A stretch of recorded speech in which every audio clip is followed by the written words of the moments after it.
I'm tired of the Snape propaganda. I'm here to end all of that right now. For years, people have been gassing up Snape, talking about how good he is, how he's so underrated, how he cared for Harry more than Dumbledore ever did. He loved Harry so much. He was so caring and wonderful and just this amazing wizard, and he's just so misunderstood, and he sacrificed everything. Only part of that is right. And so you know I'm not just making this stuff up about Snape. I have proof from the books that kills all this noise from this Snape propaganda. And then I have a TikTok I found where people are just glazing Snape, acting like he's this wonderful, amazing person. And I know most of this love and this glaze and this positive propaganda for Snape came from the movies, because a lot of the stuff from the books was left out of the movies. Let me tell y'all, the hatred that Snape showed in the movies ain't even close to what he actually is like in the books. You can tell from the books, he truly hated them kids. Fuck them kids. Fuck the kids? Yeah. But let me get to this TikTok so I can just show you all this propaganda that's just not true. I don't know who started this originally. Like I said, a lot of it came from watching the movies alone, but even then, you still gotta use your brain. Like Snape is not who y'all think he is. Now you don't have to search far for any of what I'm talking about right now at all. I literally just went on TikTok and searched Snape edit. Now this first comment right here says, Snape loved him. Snape loved Harry. No, he didn't. Y'all want to know the actual text? I have it here right now. And for all y'all that didn't read the books, this is gonna make you, this might rock your world. It might ruin your perception of Snape. But someone has to. I'm tired of the propaganda. Look, let me just tell y'all this text. But this is touching, Severus, said Dumbledore seriously. Have you grown to care for the boy after all? For him? Shouted Snape. Expecto Patronum. From the tip of his wand burst the silver doe. She landed on the office floor, bounded once across the office, and soared out of the window. Dumbledore watched her fly away, and as her silvery glow faded, he turned back to Snape, and his eyes were full of tears. After all this time, always, said Snape. I don't know what more you want from that. Snape just said right there, no, not for Harry. When he conjured his Patronus, it was a doe, the same as Lily's. He only cared for Lily. The movies brushed over some of this stuff and skipped and tried to condense things to make it smaller. And they also made Snape better than what he was in the books, because honestly, Snape is terrible in the books. And don't get me wrong, what Snape did throughout all the books is still brave, pretending to be a Death Eater, still being on Voldemort's side, or just playing a double agent, making Voldemort think he's a double agent for Voldemort when the entire time he's a double agent for Dumbledore. Even though he killed Dumbledore, that was all part of the plan. He did play his part perfectly, and he didn't even give himself up in the end. When he was being murdered by Voldemort, he still played the part of a Death Eater. But that doesn't excuse his behavior and just how terrible of a person he is outside of his bravery. In the movie, Snape said, He intends to hunt them down and kill them. Hide them all. Who said that in the book? Snape did not care about Harry or James at all. Snape begged Voldemort to save Lily, to spare her, and Voldemort was going to, because Snape was number one Death Eater. He was Death Eater number one. Voldemort was going to spare her if she got out the way like Voldemort demanded. She didn't, of course, and then Voldemort had to hit her. Y'all know how I go.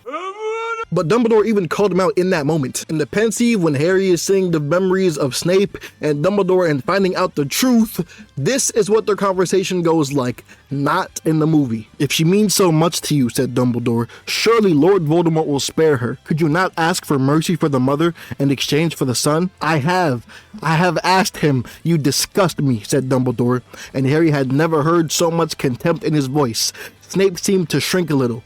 You do not care then about the deaths of her husband and child? They can die as long as you have what you want? Snape said nothing, but merely looked up at Dumbledore. Hide them all, then he croaked. Keep them safe. Snape didn't care. Snape only cared about Lily. It's always been that way. When Dumbledore said he's begun to care for Harry, and when Snape said, for him, with an exclamation and a question mark, and then conjured his Patronus, which is a doe, the same as Lily's, that's telling that's for Lily. He did all this for Lily, not for Harry. I just can't with This Snape propaganda, we gotta stop. But the good thing is, if you look at the comments under the Snape loved him, Snape loved Harry, some, you know what I'm saying, there is some smart comments, you know what I'm saying. Jim said Snape loved Lily. I guess by extension, he cared for Harry. But I wouldn't even say he cared for Harry. It was more doing Lily a favor because he loved Lily. It's something he really didn't want to do, but because it's for Lily, you know what I'm saying? Like, we all have that. Y'all don't want to talk. You don't want to do something, but just because a specific person asks you, you'll do it. Then down here, Bree said, Lily Potter doesn't get enough slander for marrying her best friend's bully. Well, Bree, they were best friends when they were younger, you know, when Snape was going over and talking to her and stuff like that, before they went to Hogwarts. Once they got to Hogwarts and they were split into different houses, Lily and Gryffindor and Snape and Slytherin, they didn't hang out as much anymore. It was more so of they walked past each other and they would say hi and stuff like it. It wasn't the same as it was before, but they were still friends. I wouldn't say that was her best friend, but they were still friends. And then Snape called her a slur, so she stopped being friends with him. We gotta remember that part. Snape was also in Death Eater activities, and lots of people knew he was doing the dark arts and stuff like that, which is one of the reasons why James picked on him, besides him just finding him weird and didn't like him being around Lily. Yeah, James also wasn't like that forever, you know. That doesn't excuse what James did, but also, in comparison, what Snape did to Lily was worse. It's not like Snape didn't go at James, he attacked Lily. He called Lily a mudblood. So after that, the relationship was not good anymore. You know, but Snape still did care for her. Snape did feel bad for saying that to her, but by then it was too late. The relationship had already gone bad. Kimmy, or I'm gonna say your name is supposed to be Kimmy. I mean, Snape wasn't the epitome of chivalry either. He became a Death Eater and called Lily a mudblood on several occasions, if I remember. It was once he called Lily a mudblood one time, but still, that's more than enough. You call him a slur. You called her a slur. What are we really talking about here? Jacob Hockett said, I hated that Dumbledore was like, okay, but what's in it for me? The movies really didn't mess up people's perception. They tried to make it a gray area for Dumbledore and Snape. There is no gray area. I'm sorry. Dumbledore is objectively better than Snape. And even by the movie standards, they don't outwardly tell you, but movies don't have all the same text that books do. On a script, there's even more on a script that explains more of what how you're supposed to say something, or more context to how the scene's supposed to go. Dumbledore in the movie, even, he's not outwardly telling Snape what's he going to do for him in order to help the Potters. Snape hadn't known this in the book or the movie, but Dumbledore was already going to help the Potters. Dumbledore already offered to be a secret keeper for where the Potters were staying at, so no one could find them. The only reason why Voldemort even got to them in the first place is because Sirius insisted on being the secret keeper, and then Sirius switched from him being the secret keeper because he thought that since everyone knew that Sirius was best friends with the Potters, he'd be the obvious person to go after. Even though Sirius would never say anything at all, he thought it'd be best that he didn't have the information anyway. So then they switched the secret keeper to Wormtail, and Dumbledore didn't know this at first. He didn't know this at all. And Wormtail was actually the informant in the Order, giving Voldemort information and stuff. That's how the Potters got found. Dumbledore already was going to help them anyway. He just wanted to get Snape on his side. And I hate that no one in the comments ever has these real answers that I have. I have the actual answers. I've read these books so many times, back to front to back. I've read these books so many times. I know the answers. But then people go in the comments saying wrong answers. Stardust said he had to be. It was war. He had to close his heart so evil wouldn't win. It's sad, but he needed to make sure he who shall not be... Voldemort didn't win. Any form of weakness was death. That's a good answer. That's not... My answer is that's not what actually... Yeah, let's keep going. What I do like, though, I like this camera right here. You have your mother's eyes. That was not in the books. I do like that addition to the movies. That added some extra, you know what I'm saying? And that made you curious right there. It's like, dang, why did Snape say that before you go to the pensieve? Little Demon said, when he said, you've raised him like a pig for slaughter, I stopped. It entirely changed my worldview of Dumbledore. I don't know why. We gotta use our thinking. People say things that they don't mean, or the way they interpret it, or just because they're mad, they say certain things depending on the situation. Let's see. Oh yeah, Snape didn't really care that he's being raised like that, and that's not really how he was being raised. That's just Snape's point of view. That's just what his immediate thought was, that, oh, you were raising him like a pig for slaughter because you knew he would eventually have to die. Dumbledore did not always know that. Contrary to what people want to believe Dumbledore didn't know every single thing. He found out things as time went on. In each book, in each movie, he found out more and more in bits and pieces of information, but he didn't, everything he knew in the 7th book, or everything that we find out in the 7th book that we see, he didn't know that from the very beginning. He found out things as time went on. Dumbledore wasn't even sure about the Horcruxes fully until, when was it? Goblet of Fire maybe, or was it Order of the Phoenix? I'm blanking. I'm trying to remember when Dumbledore first said he found out about the Horcruxes and was actively looking for them or suspecting them, but I'm not sure. But he didn't always know Harry had to die. He didn't always figure that Harry was a Horcrux that Voldemort didn't mean to create. You know, like it's not so black and white as you guys want it to be. Dumbledore is good. Just why are you trying to make him evil? Jacqueline said, to be loved how Snape loved Lily. One of the greatest, saddest love stories ever written. Not really. Lily never looked at Snape like that.